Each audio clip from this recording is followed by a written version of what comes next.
Well, I want to begin by thanking all of you for your willingness to participate in this circle. I truly appreciate, as does Marquette Law School, your willingness to participate. As I described for you, the purpose of the circle is for us to sit here each as part of the human family and to share experiences that may have impacted you. And we're looking specifically at the issue of violence and trauma occurring in Milwaukee. I think all of us are shaped by our experiences in our lives, but we're finding that when people have had particularly traumatic events that have happened to them, sometimes their lives wind up taking a complete different turn than they thought they was going to turn. And so this is really an opportunity. This circle is going to be an opportunity for just sharing stories. And I always encourage people to speak from your heart. When you get the talking piece, feel that I always consider this almost a sacred stone, that it gives you this safe place to be able to share. We usually use a candle in the middle. I was thinking as I found the candle this morning with 3 wicks on it, I thought in part, it reflects past, present, and future. We all have had things happen to us in the past. We're here in the present, taking recognition of some of those things that have happened. And the purpose of our circle is hopefully to move forward and to help Milwaukee move forward in a positive way to deal with some of the trauma and things that are happening to people. The cloth that's over that comes from India. Although it looks like an American tribal cloth, there was a small village where there was a woman who made these, and she gave this to me. And I always like bringing it to a circle to sort of bring that, even though this may be a problem with people in the circle, it obviously has problems with people in the city and in the community and in our greater world. And so it's a recognition of how we are all connected. All right, so why don't we just take a moment to center ourselves in silence.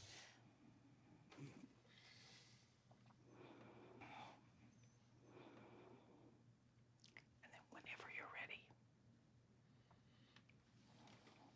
So I'll start out by speaking on, I've had 3 traumatic experiences that really affect how I live my life today and how I conduct myself at work, home, and when I go out and associate, it's on a social level. The first very traumatic experience that I it came unexpected was I lost my brother, my baby brother. He actually died in police custody in 2001. It was like a real mixed up story about how he died and what transpired, the things that led or caused his death, which really affected myself and my family because at the time I was an auxiliary police officer for the city of Milwaukee. It affected me in a way and the future that I wanted to take or carry out with the Milwaukee Police Department. So we got that settled. We kind of moved on. I grieved, and I still grieve today over it. But moving forward in life, 2007, I lost my other brother who had his life taken by a police officer in the city of Atlanta. Again, an untimely situation that at this time now I am a full-blown police officer for the city of Milwaukee.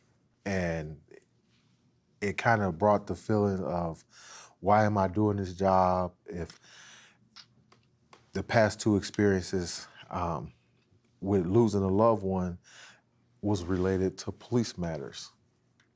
I sat down and I talked with my dad, and he had told me, he said that things happen in life, you have to rely on the Lord and let him lead you and guide you in a way that he deemed necessary for you or the path that he wanted you to take.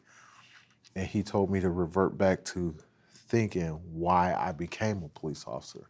Just that one conversation having with him really touched me and made me realize, well, I am out here for the people and not for myself. I lost Zave in again, 2008, July. We had that conversation. Unexpectedly, a year after that, in August 2009, I lost my dad to a violent crime. He was a homicide victim in the rear of his home after parking his truck, and they suspect that it was an armed robbery where he was robbed and it went bad. He was shot and he passed right there in the back of his house in the alleyway. So again, I was struck with a traumatic experience. And again, I find myself lost, not to the fact that it was a police-related matter, but just death itself was sinking in on me. And I was getting lost, with all those experiences. I was having trouble at home, trying to stay strong at work. And it just like really affected me to the point of where I was lost and didn't know where to go or didn't know what to do. Thankfully, my wife, who always was there at each time, she was there as a support mechanism, helping me pull through this and guide me. I was able to make it through all this. I think the one thing that affects me most out of all those experiences is the one that affects me most is my dad's. And every day I ask myself, why him? Not that I don't think about my brothers, but I think it's because there's no closure with my father, because there was never a known person, or they never caught anybody who actually committed the offense against him. The one thing other than my wife pulling me through this, I always rely on is prayer. I let God lead me in the way that I should be going. He, it really helps. I've had backlash about, if you lost your family members and they were police-related matters, police turned their back on you. Why are you doing this? And like I said, when I had that talk with my dad, it was, you got to figure out why you wanted to do this job and do it for that reason. And I often tell people, when I get that backlash of why are you a police officer, it's because when I come around, or when you're at home and you're outside, or you're in your house and you don't want to come outside because there's always somebody shooting, or you hear those shots fired calls, or there's always guys hanging out on a corner or whatever. But when I come around in that squad car and you have that few minutes to come outside and breathe that fresh air, or walk to the store, or just do whatever you want to in your neighborhood because I'm there as a police officer, and you feel that sense of security, that's why I'm doing my job. And I thank my dad for helping me realize that and help me out as far as staying strong.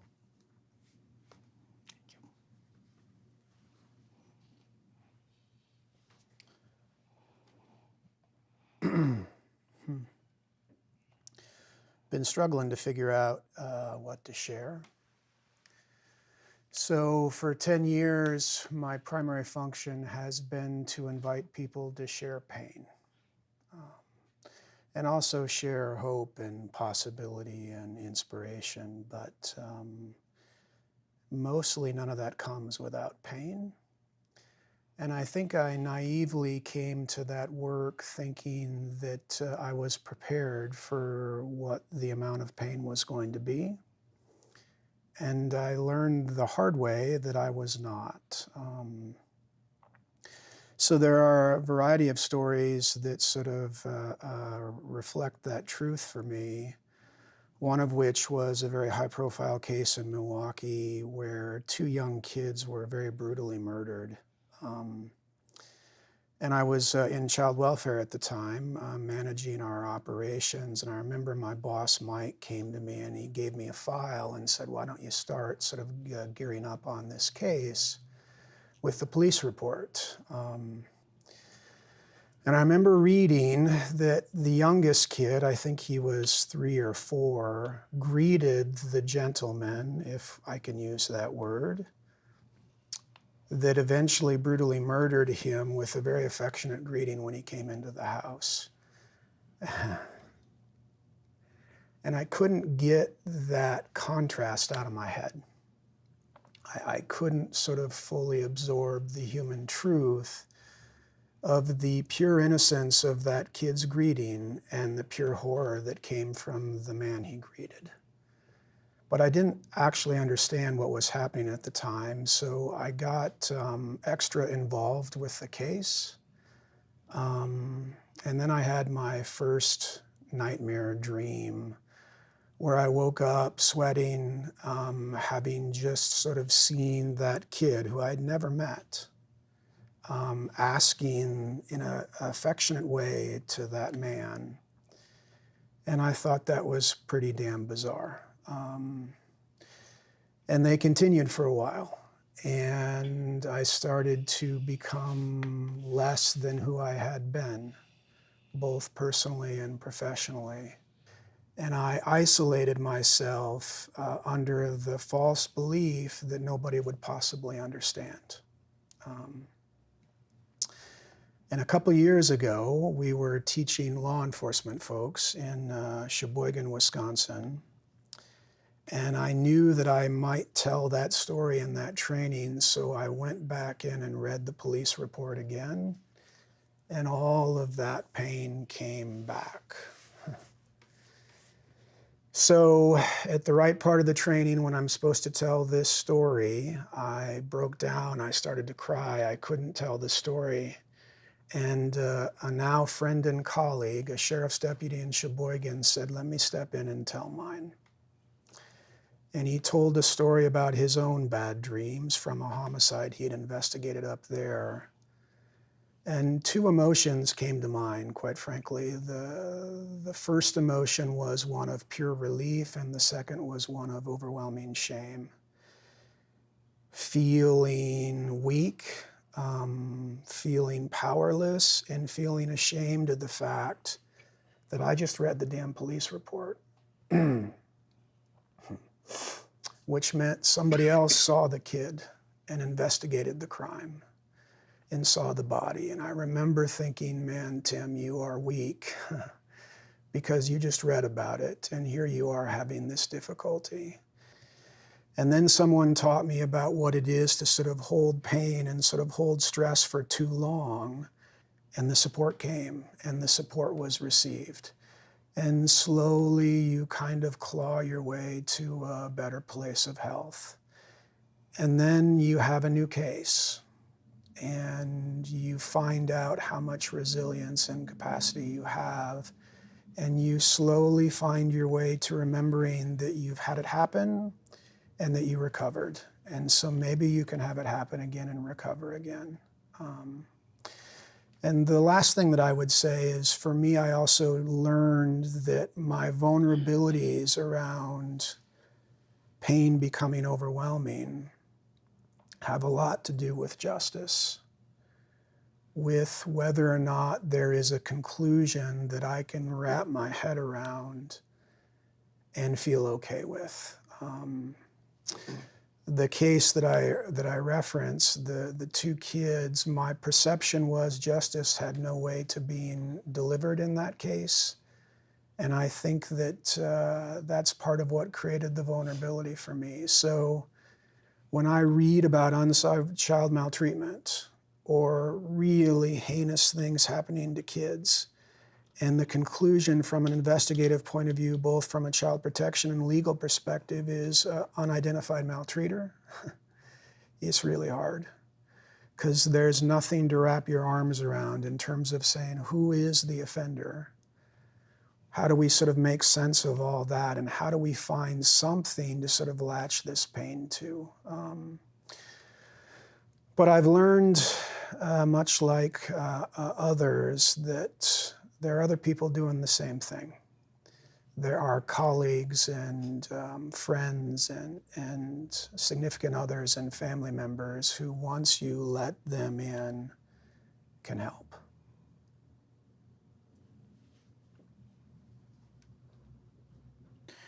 So my parents migrated here from Mexico to give us a better life, to give my brother and I a better life.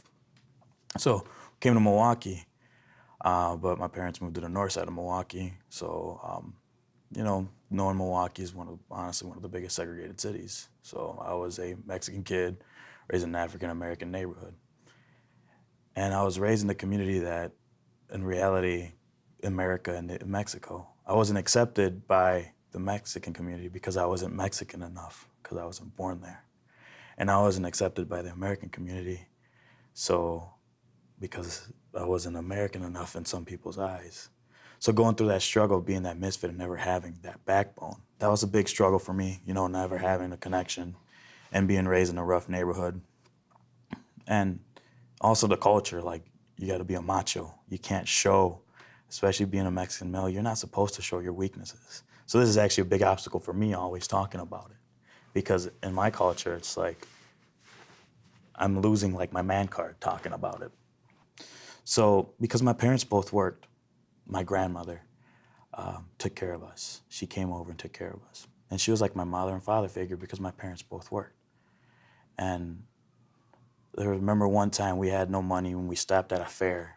We were just gonna walk by, we were just gonna have like one snack, and we were young. My grandma knelt down and pointed at cops. And she said, "You see those guys over there? Those are guardian angels sent from up above to protect us." So for me, it really stuck with me. I saw my grandmother, how happy she was. And I was lucky enough to see her. She saw me in my blues. That was one of the happiest moments of my life, that I graduated. And she saw me, she was there. It made me happy. I saw my grandma smile, it made me proud. Then I was assigned to District 2, and I was assigned to 30s area. My grandma lived on 30s area. Cesar Chavez and National, that area, which if a lot of people don't know, that's kind of not that of a nice area right there.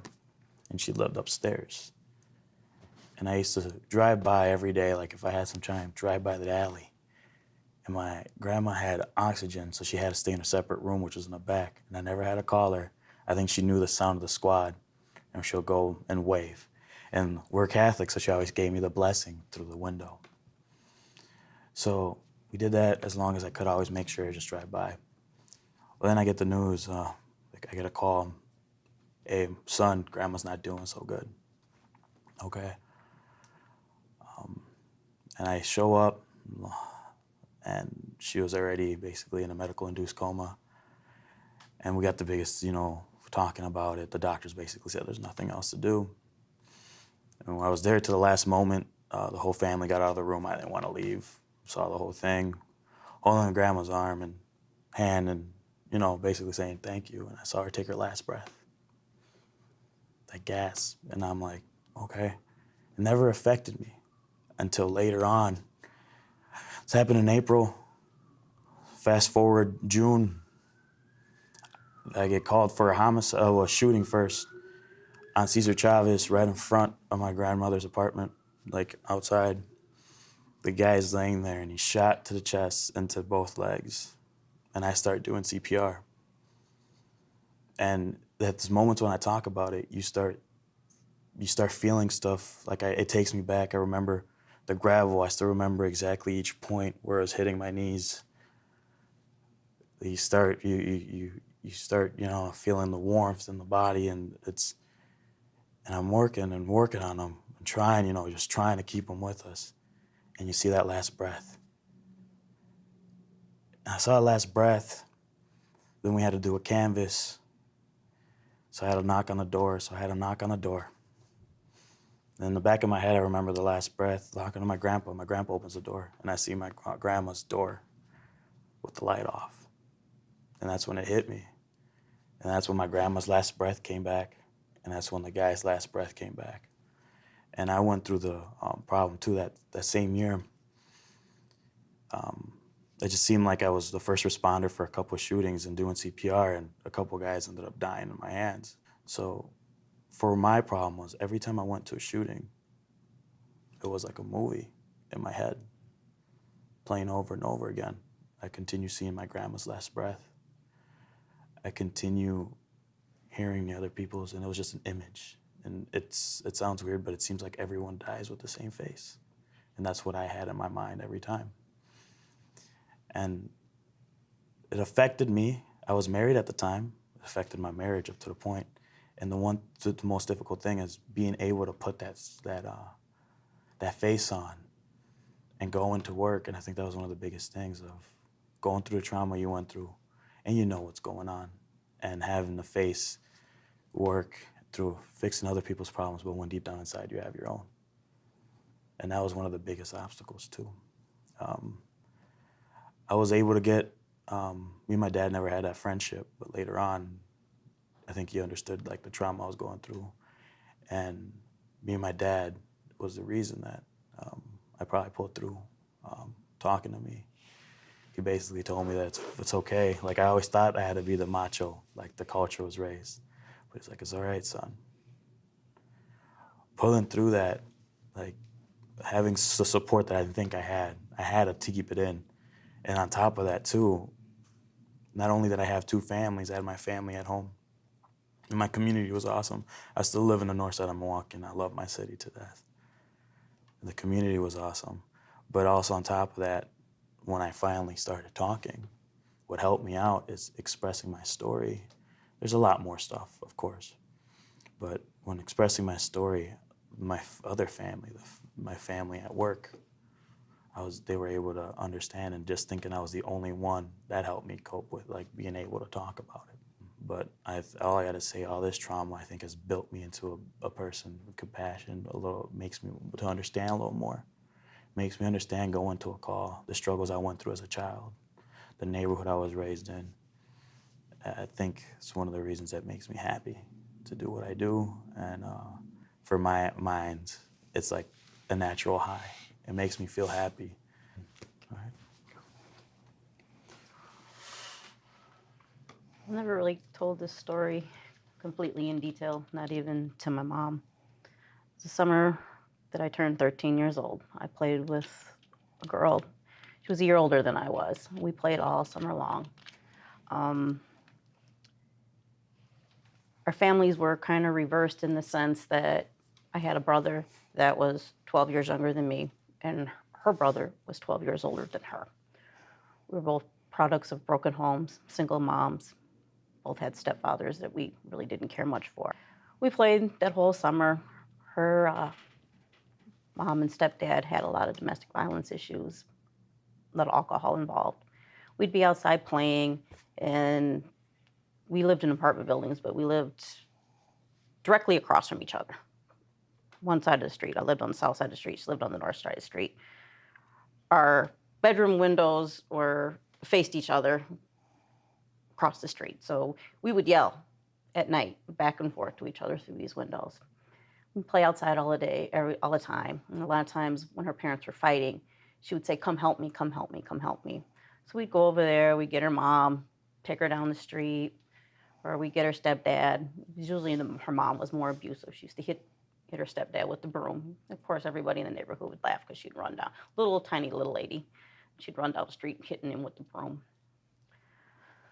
School started that September. She actually went to high school. I was still in junior high.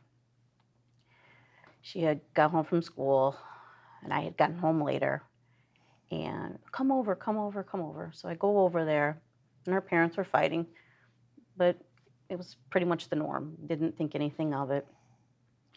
Her mom was in the kitchen, and I'll never forget this. She was making hamburgers. I still remember the smell of the grease to this day. And they started arguing and fighting. And I just remember, like, I just don't want to be here. I'm going to go. And she's like, please don't leave, please don't leave. And I'm like, I'm going to go home now. I got to eat. She's like, no, you can eat here with us. I'm like, no, my mom's cooking dinner. I'm going home. She says, please don't go. I'm like, I'm going to go. I left. I got down the stairs, started to walk across the street. She comes running outside. Billy, please come back, please come back, please come back. They're fighting again. So I turn back around, go up the stairs, and her mom has the butcher knife, and she goes up to him. She stabs him right dead center of his chest. And I remember seeing him fall. Blood, not a whole lot of blood, but there was blood. And I looked at her, and she looked at me, and I looked at her mom, And I just ran across the street. I just left. Ran in the house, ran in my room, shut the door, didn't say anything to my mom. I remember just staring outside the window. By this time, the police were coming, everything like that. And I spent the next couple hours looking out the window, just staring, crying. And towards the end of the night, the police bring her mom out in handcuffs. And I'll never forget this, is the officer let them kiss her goodbye. And I remember going to my mom finally and be like, what's gonna happen? And I was like, well, she's gonna go to prison. I'm like, okay. I'm like, well, for what? A month, 2 months? My mom was like, probably a long time. I'm like, oh, okay. So still not processing. And mind you, I don't tell my mom. Nobody knows that I actually saw it. Nobody. The next day, I come home from school. My friend was there. She tells me, can you come over and help me clean up before the people come and get me? And I'm young. I'm 13 years old. It doesn't process what she means. So I go upstairs, I help her. She said, you need to help me pack my stuff. I'm like, okay. And I saw the outline, the chalk outline of the body. I'm like, wow. So we're laughing and joking, and we would say, you're kids, don't step on him. We'd walk over it, and there was some blood on there, and there was some stuff left over from, I would assume, the fire department, paramedics, because there was, I don't know, some tubes and other packaging from like gauze or whatever. And I remember we put all his stuff away, threw it all away. Then obviously the street lights came on, and I had to go home. And that was the last time I saw her. Never saw her again after that. Fast forward 20 years plus later, I was a probation and parole agent. And I got to work one day, and there's this huge file, about this big, sitting on my desk. I'm like, what is this? I mean, it looked like it was going to be, a mess. When your files are this big, it's problems. It was her mom. After all those years, she had just gotten out of prison. She comes in, she sees me. I know who she is. She has no idea who I am. No idea. I supervised her for probably about 10 years. I always asked, I said, how's your daughter? She's fine. Where is she? And I always said, where is she? Oh, she's in St. Louis somewhere. Well, what is she doing? I would ask all these questions trying to find out, where is she? What is she doing? How is she doing? She would would answer the questions, but they would always be vague. I never felt like it was a question that gave me the answers that I was looking for. Then I would try to get her to talk about her case, and she never would. And every time that I would meet with her, I was going to say, remember, I was that little girl that used to play with your daughter. Long story short, one day they called, said she's in the hospital. And I said, okay, well, I'll go down there and I'll see her. She had a lot of health problems, so she was in and out of the hospital. And I worked on the east side. St. Mary's was in walking distance. By the time I get to the hospital, she had passed away. So then I never was able to tell her that it was me that was there when she had killed her husband, or there was a little girl that played with her daughter. Fast forward now, I see so much violence with these young kids, or just what they see. I kept that story inside for years. Nobody knew. My mom didn't know till years after the fact. Even long after she even passed away, I'd never shared that story. And I go to different homicide scenes now, or these kids that have dealt and seen these shootings, and it bothers me because it's like there's nothing for them to talk about, especially in the inner city at all. And like I said, I've never talked about it. I saw something and I freaked out, and I left a friend, is the way I look at it to this day. And you just don't, I just wonder if these kids nowadays actually have an outlet to talk to, because they see so much trauma. And that's something that has stuck with me for over 20, almost 30 years. So.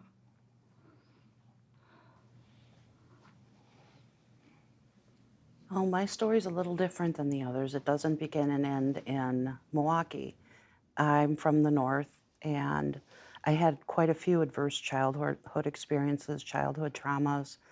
Yeah, alcoholic father, not raised high income, mother controlling but ignoring. Everything's perfect. If you look good on the outside, everything's okay. You don't talk about anything. So, of course, when I was a little older, I started to talk about stuff, but, my dad was a very angry man. He didn't, hit us a couple of times, but it was more like just this constant tension, this thick tension in the household. We all had stomach issues.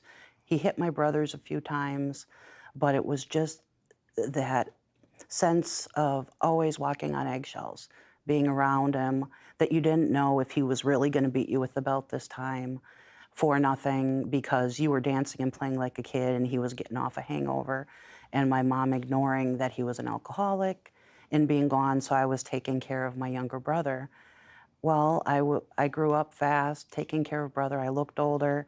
I had the neighborhood, guy my mom's age coming over telling me what a nice little body I had and things like that. I was molested by a cousin. I could never tell my mom that. It would have been my fault. I was date raped, couldn't tell my mom that. It would have been my fault. You're the girl. You have to be stronger. You can't expect too much from men. Well, I managed to get through it. I went to college, found some good friends, some good counselors, and met a guy, married him. And when I was 6.5 months pregnant, he was studying to be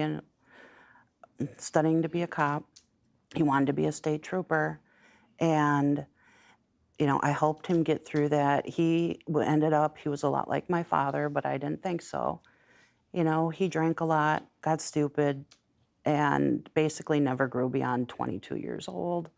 And then as he became an officer, he changed. And, he didn't see a lot of the domestic stuff that a lot of people have to, but, just I think always feeling he had to be macho and couldn't talk about anything. And he never would talk about feelings. And he had terrible, terrible anger. And it just continued. I was pregnant, throwing up with a 2.5-year-old, and he'd scream and yell at me. He started to get more and more angry, but my mom, I wouldn't even tell my mom most of it, but, well, he didn't beat you. He's not beating you. Oh, look, you live in a nice house. You guys are finally making a decent income as I'm working full-time as a librarian. I'm taking care of 2 kids. I'm doing all the housework, all the shopping. I have to take the kids with me shopping because they're both deathly afraid of him. And my 5-year-old son, and there would be times where my daughter was, like a 1.5 years old, he would be holding her, slamming her down into her crib because she'd be screaming all night. We didn't know she had constant ear infections.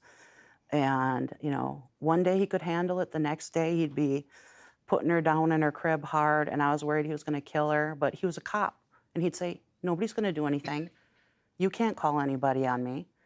Or he'd be 2 inches from my face, 6'4", with, weapons all over the house. And I never touched you. You can't say I touched you. Lots of psychological trauma, telling me I'm too fat to be attractive, constantly talking about all these other women, but yet then forcing me to have sex so he wouldn't, which I've never really admitted to anybody, that I just would give in because it was easier. It kept him calm, and the kids were in the other room. And, I knew there would come a time, and I'm not religious. I've given up on most organized religions, but I just prayed that I would know, and please let me get out before he kills one of these kids or, hurts them badly. And then one day I come home, and my beautiful little girl at like 18 months old has a big sized handprint on her rib cage. And they're 19 and 21 now and doing well, but she had this bruise on her rib cage, and I'm just like, what is happening when I'm not here? And I just felt like the worst mother in the world, leaving my kids with him. He did go to some counseling. I left for a couple weeks, took him, went to my father's. Finally, just said, no, They were 3 and 5 when we finally divorced, and even with a master's degree and I was a librarian, you don't make much. You're a public servant. I couldn't take care of the kids. And, over years, it was really, really hard, but I got through it. I took a job, Northside Inner City Library, which has been real tough and challenging. And I'm dropping my son off.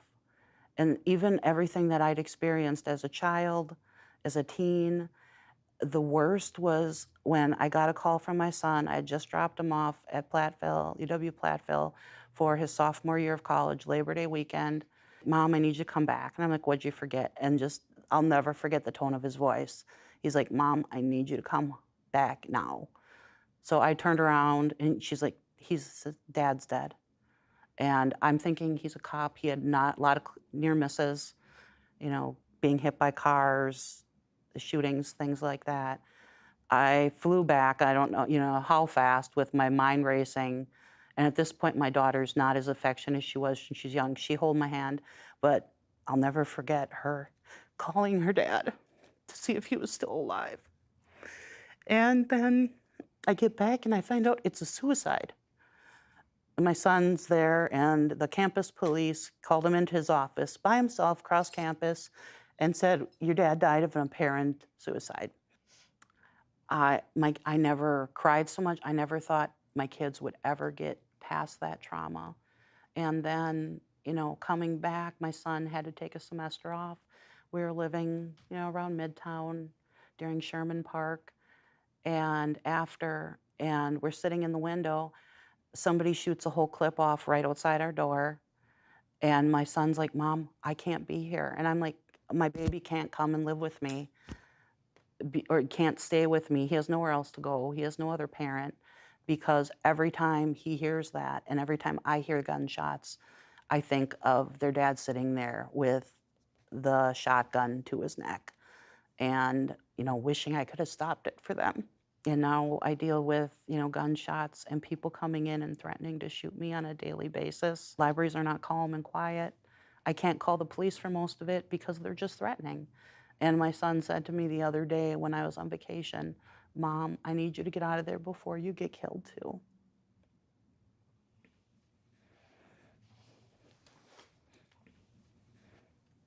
When I was 2, my father killed a woman in the South.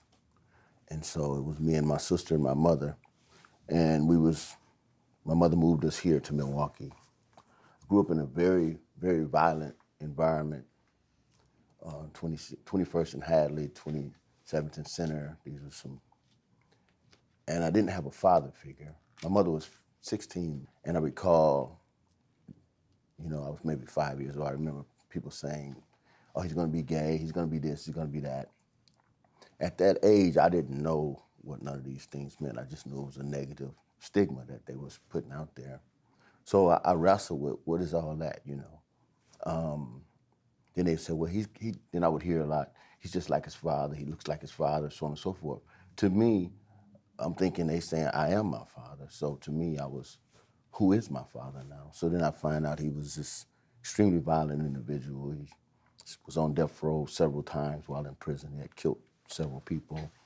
He was a robber and so on and so forth. So I thought that that's how I would be. Maybe around 7 or 8, I used to dream about being behind bars. I thought that was my destiny. That's who I would be. And I always saw a lot of violence. My mother, the guys she would date, my stepfathers or whatever, they were violent individuals. I remember once her and my stepfather had went out and they had came back at night. Me and my sister was woke. We were woke up hearing them argue back and forth. And then we would see the ambulance and everything coming. And after everything was done and they left, then we went into the room where my mother's room was, and blood was all over the walls and the mirrors and everything. She had hit him in the top of his head with the heel of her shoe, and blood just skeeted out. And so the whole bedroom was painted with blood mainly. And so that was something that, those are the kind of things that I kind of grew up with. I remember once he had got out of jail, he was on work release, And he came, and I was standing at the bottom of the stairs. I remember he went upstairs and he was saying bye to her. He put his arms around her and said, okay, I'm gone. And he lit his cigarette lighter and set her hair on fire and ran downstairs. And then my sister said, Mama, your hair on fire, your hair on fire. So these are the kind of things that, you know, what I saw in the environment I was in. And so then the gangs, skipping school, starting to hang out with the gangs. And most everyone in my neighborhood, like I said, 21st and Hadley, 27th and Center, we all didn't have father figures. So we kind of was learning as we went along. And so I just kind of again, I was very violent with women. You know, I was controlling because inside I knew a lot of things I did was wrong, but the outside, the world I lived in, the way I was believing was wrong. That's not the way where I lived that was. So I didn't fit in, and so it caused me more and more confusion. So when I started going to jail, catching these different cases, like again, extremely violent, when I would spend most of my time in the hole, and I was always comfortable, isolated, because I could take off those masks. I could be myself, you know. And this was all through until I was like, maybe I got out of Wales at 19, I believe. When I got out, I had a felony on my record. I didn't know. I didn't have anyone to kind of help me prepare to become an adult, so I had no idea what was going on. So when I got out and I said, okay, I need to make a change, try to get a job, you're a felon, ain't nothing happening. Try to go to the military, you're a felon, ain't nothing happening. The streets embraced me, so I went back to the streets. Okay, by then the drugs had hit Milwaukee, and the gang that I was in from over there on Center were really big suppliers into the community. And so I get involved in that, you know, those were my options. During that time also, I remember I had three kids, and I had a son and two daughters, and I broke my wife's jaw, and we were sitting at the table, and she was feeding, you know, fixing the plates and whatnot. And I remember her jaw was wired, and I looked at my son and I thought, he's gonna be like me, or he's gonna kill me when he get older. And I looked at my daughters and I thought, they're gonna think this is acceptable and this is how it goes. So that was a lesson for me that I stopped. That's when I stopped hitting women. But this was always just a lesson at a time, because I was still caught up and confused. And some of the things that I would do to individuals, and some of the violence that I would do and put in the lifestyle I lived, I was not comfortable with it. Even selling drugs, I was still didn't feel right. So eventually I started using drugs. So then I got addicted to the drugs. And now they tell me, okay, first they tell me when I became a gang member, I had to find out what a gang member was. So I wanted to be that to the hilt. So I was maybe the worst that they could get for that area. Then when they said I was a drug dealer, I wanted to be the worst that I could be that way. So I was everything that what individuals would label me as. Okay, I'm a convict now, and I'm a this and I'm a that. So I think it was like maybe in 2001, I really wanted to start looking for some changes. Went into treatment and all that. Went through the Narcotics Anonymous, and you know, then they want you to be a part of the Narcotics Anonymous community, and you know, stand up. I'm an addict. I'm this and I'm that, and so on and so forth. And so I lived that life for a minute, and it still went back into the same lifestyle. It didn't fit me, because I was being something. I've learned I was being something that who I wasn't. So I was that individual, and then a lot of people didn't understand why I would do some of the things that I did. But that's what my confusion was. An insecure individual, which is who I was, is a very, very dangerous person. And I think that's what happens a lot within our community, because I work in the community now. I was extremely insecure. And today, and it's only 3.5 years ago, I caught my last drug case. It was a heroin case. And I had so many cases that it was really like, that's it. But I say, but for the grace of God, again, I'm a man of faith. That was the last time. I think I didn't want to get out. I told everybody, just leave me alone right now, because I was still addicted, using too. And I said, let me sit here for a minute. I got to figure this out. You know, this has to change. My kids are grown now, you know, and they disappointed in that. I think I was a disappointment to myself. I was really, and I just sat there for 30 days because that's what's the time when you detox or whatever. And then I bailed out, and I have never looked back. I remember asking the judge, what am I doing wrong that I'm selling drugs? I mean, but this is how I eat. I got to live. What's the problem? Who's the victim? Because it says State of Wisconsin versus LT Austin. Who's the victim? And he said, your community. And I walked away not understanding, what are you talking about? But when I got 2 years ago, like a year after I had started getting myself together, I got a job working in the inner city, on 31st an hour. And I looked and I really took a good look because we would walk around the area. It's a community. We trained individuals coming out of the system and so on and so forth. And that's where my passion is at, working with people coming, re-entry. And so we walk around the neighborhood cleaning up and whatnot. And I'm looking at all these boarded up houses. I'm looking at broken beer bottles all laying in the curb and used condoms and people coming in and out of these dilapidated houses. And I'm like, wow, I understand. Because prior to drugs coming on the scene, we've always had poverty in that area because I grew up there, but we had more of a community. These houses were not boarded up like this. This was not the way. So I did play a part. I did victimize our community, and I realized that. So I'm now I'll be graduating with my undergrad degree in human services. So my passion, now I'm who I want to be. And now guilt don't hold me back.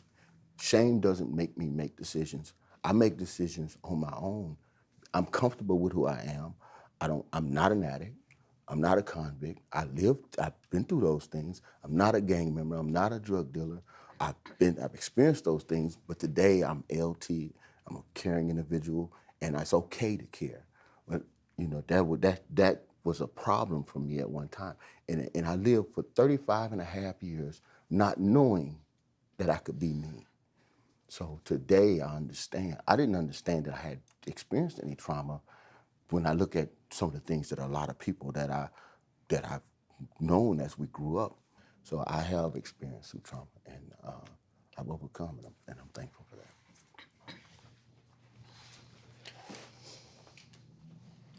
So I'm a social worker. I started my social work career as a child welfare worker, so I got to see what quote unquote parents do to the children they quote unquote love. I'm also a parent. So I'm a lot of things, I won't list them all, but I'm a licensed social worker with the state. I am also a parent. I am a lover of people. And so when I saw parents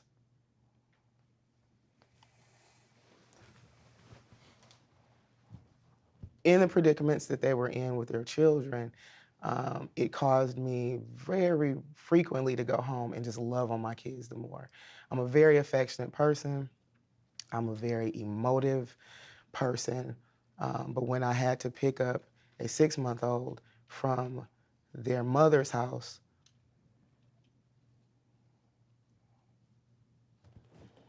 and take them somewhere that they weren't familiar with, because their mother was going to be in custody for what they did to the baby, or pick up a 12-year-old who was sexually molested by their father or whatever, I would go home and expound on how I loved my children. And they were often, oh, mommy, we know you love us. Can we just have dinner? And I would explain to them, this is why I come home like this. This is why I work late. This is why mommy has to go pick up the child on Saturday. This is why I can't be with you. This is why I can't, because these other parents couldn't. So the time that I was able to spend with my children were usually filled with lots of hugs and kisses and explanations. So I'm also a disciplinarian, so we have to set things very straight in my house. Because while I see a set of people behaving in a way that is harmful to vulnerable people, I'm also realizing that I'm in a position to either help or harm. So now I am a social worker in the public defender's office. I work largely with adults who overwhelmingly come from the place that I left. They have this they that's overgeneralizing. So many of them come from a place where their quote unquote parents quote unquote left them. And we have these conversations about where they came from, why they're talking to me, why they have a public defender, why this is their 7th case, why they use the drugs, why they sell the drugs, why they sell their bodies, why they steal the purses, why they take the cars, why they take the life. And so I go home and I talk to my kids and explain to them why it's important to talk to me about what's going on with them, why it's important for them to talk to anybody, why it's important not to catch a felony. Because I can't imagine my son, excuse me, I said I was emotional, so, or emotive. My son is 18 years old, and thankfully he's never been in trouble, or any real trouble. I think that's largely because we have the conversations that we have at home. I've seen the 12-year-old stay in detention and then get out of detention and then catch an adult case and then go to prison and then get out of prison and then go to prison and have nothing to come home to. Our daughter is 19 and thankfully she's never been in trouble. But I've talked to her about how not to allow a conversation by somebody else influence her decisions. Our children routinely have told or frequently have told me that they didn't want to hear the stories, but I said, you have to. You don't come from a place where you don't have options. You have options. You don't come from a place where your quote unquote parents are relying on you to validate them or to make them feel a particular way or to make them feel loved or to make them feel sexy or to make them feel anything. You make me feel proud. That's what I want you to do. I want you to have a life. I want you to be able to live a life. So for a long time, I didn't think it was trauma. I thought it was work and me trying to be a parent. So the work that I have done and the work that I do, I take home in a way that I thought was helpful, but it's heavy. My work now, I am so fortunate I get to sit in rooms with people who I know will never get to hold their babies, and I do. I get to go home. I talk with men and women who share horrific stories with me. So I'm their vessel for storing their secrets, but then I have their secrets. And I have to, for me, figure out how to continue to walk in this space and honor their secret while still taking it as a lesson. So I'm fortunate to have learned a lot of lessons and I take those lessons home. But it's heavy. Like, I don't know how to help you through your molestation or your abandonment or your fear or your abuse or just your life. A lot of the people I work with don't see their lives as trauma. They just see it as they woke up that morning and they got a whipping that morning and they went to school that morning and they didn't have breakfast that morning, they went home. They just see that as life. And I'm in a position to walk them through how that might have led them to talking to me. But that's still heavy. It's such a blessing to be able to sit across from somebody who knows that for the rest of their days, the rest of their breaths on earth will be owed to the Department of Corrections or owed to somebody, and they don't have full autonomy over their being, but they are resolved to not let it defeat them. So that's the strength, right? To not let it overtake them every day. That's the strength. And then to trust me, because I am nobody.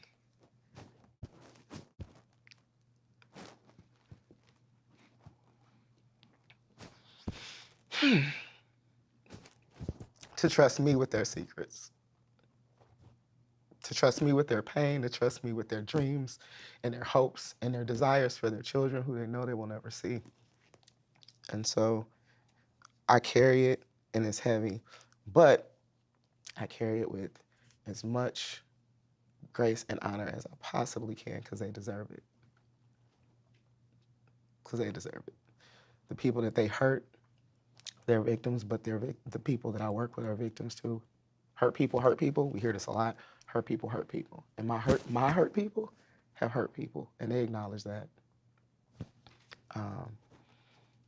But it's a weight, and it's a weight that I'm honored to carry. Last Memorial Day weekend, my niece, who was 24 years old, was killed. She had a 6-month-old baby, and I'm sure some of you know about it. She was at the gas station up on Teutonia in Hampton. And it's ironic, I passed by that gas station that day to go somewhere, and I was talking about her and her mother, and then I was leaving there, and then I saw all of the tape around it, and I had no idea what had happened. And then my son called me, and he said, "Mom, he said, Teresa, I'm hearing through social media that Teresa got killed." I said, "Teresa who?" And so he tells me, of course, that she was my niece. So with the advent of this social media, everything is instant right now. And it's a lot of good stuff, but it's a lot of bad stuff. But I want to go back to when she was born. And my sister and I, this particular sister, I grew up in a family of 5, and her mother was my baby sister. She was always a different one. Probably in this day and time, we'd call it mental illness. She had my niece in 1992, and in 1997, her father was killed over on Teutonia. He was in a hit-and-run car accident. And my sister, she wasn't married to him, and she took it really hard, and she barely, and I guess in my mind, wanted the child. But anyway, her father had a life insurance policy, and he didn't want my sister to manage it because he knew that, with what she did, she did a lot of gambling and that kind of thing. So my mother talked me into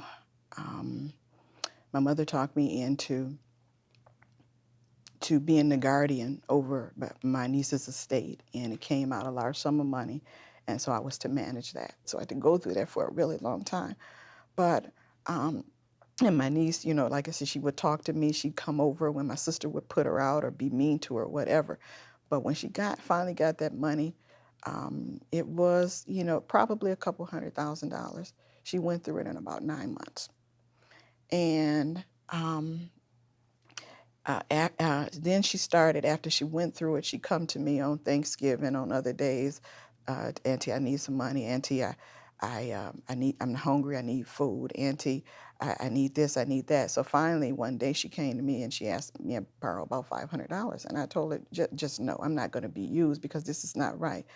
So she sent in messages to my kids, to my son, my daughter, to letting them know that, well, I don't like your mama, but, y'all okay with me. And she's putting things on Facebook. I wasn't her friend, but she's putting things on Facebook like, I'd have this much money if my auntie didn't do this. I'd have this much money. So her mother wasn't on Facebook, but she was always on Facebook, doing that kind of thing. So I'm saying all that to say is when I heard about that, it hurt so bad. It hurt the family because all of the family members that were divided were going to try to see my sister, including me, and she didn't really want to see anybody or deal with anybody. And of course, you got this 6-month-old baby, and she wasn't really necessarily fit even to take care of her own daughter. So I just want to say that, when people say that the burdens our weight, but I don't know how some people get up, because without prayer and without having a place to go to, and my sister never worked, you go into a box and it's just tough. And And I really believe, even if I look within the parameters of my family, that mental illness is real. And that's something that we really have to deal with on a larger scale.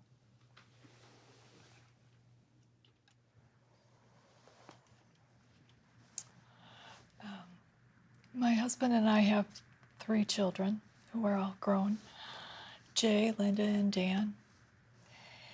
2004 was a year of highs and very low lows for our whole family.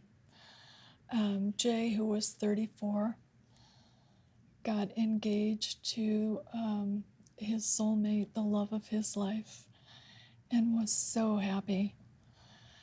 He was in a job that he enjoyed. He was a special agent with the Division of Criminal Investigation for the Department of Justice in the state of Wisconsin. And he was also a paid on-call firefighter in our community. He loved firefighting. He was an EMT. He loved helping people. From the time he was little, he loved helping people.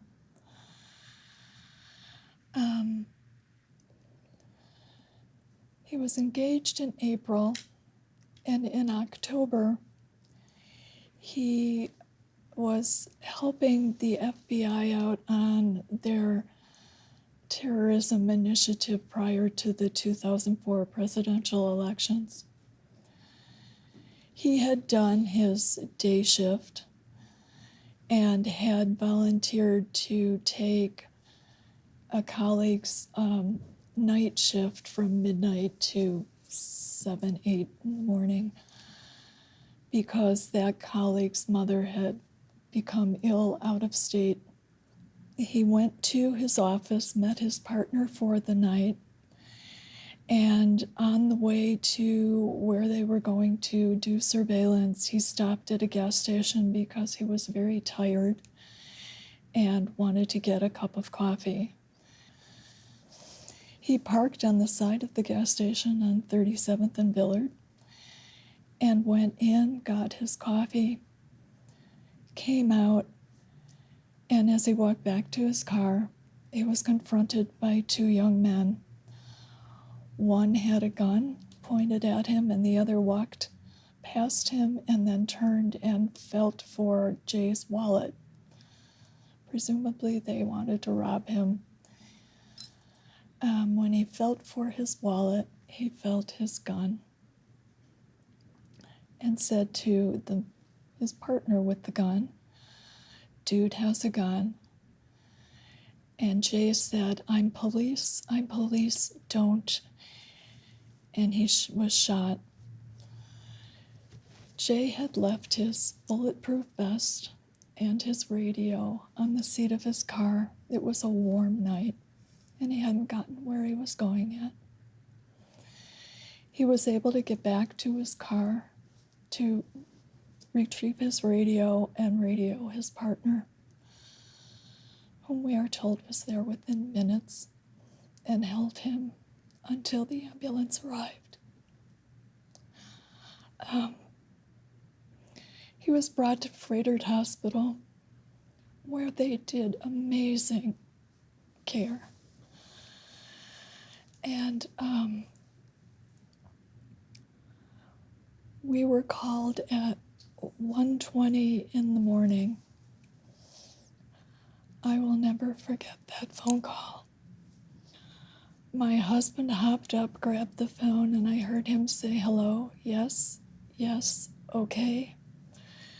And then he hung up and he said, "Jay has been hurt. They're taking him to Froedtert. We need to get dressed. They're coming to pick us up." I told Jay's fiance that he had been shot. My husband came down and we were off to Froedtert. When we arrived, we were brought to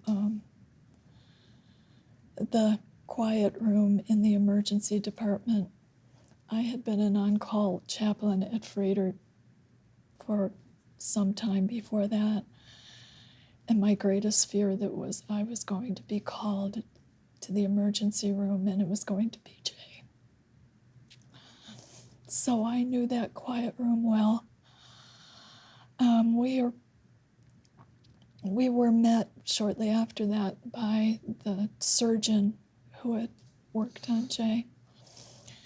And he said he had lost a tremendous amount of blood, but and was hit dangerously close to his heart. So they brought him to the ICU. There were many people working feverishly around him. He really fought to stay with us. He had 5 surgeries and over 50 pints of blood in the week that he lived. But on November 5th at 10:50 in the morning, he was declared brain dead.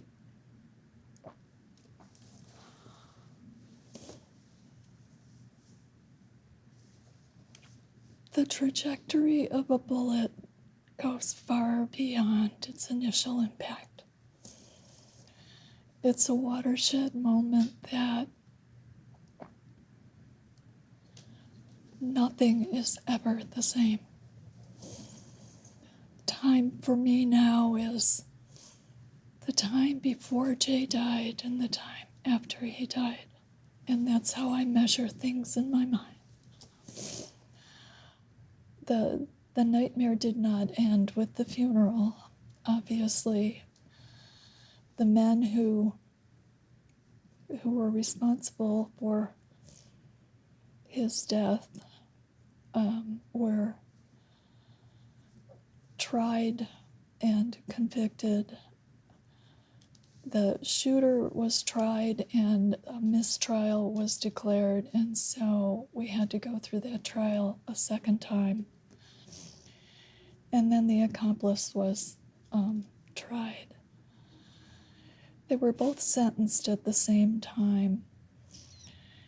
And each of the family members and Jay's fiance were allowed to give a statement to the court. And I spoke last, and I brought with me 2 copies of the Bible with Post-it notes on them with a passage from the Gospel of Luke. And it's the story of the prodigal son. I gave that passage to them because I thought, these men too are of God. What they did that night was evil, nothing short of evil. The choices they made were evil. But I can't imagine spending the rest of my life in prison. And so I gave them that passage, hoping that in the loneliness of prison, they might find that forgiveness and love of God once again. And so we continue doing what we can to try and help others in little ways, and hopefully those little ways maybe will have a little impact. And we continue to remember him. A day hasn't gone by in 14 years that I haven't thought of him.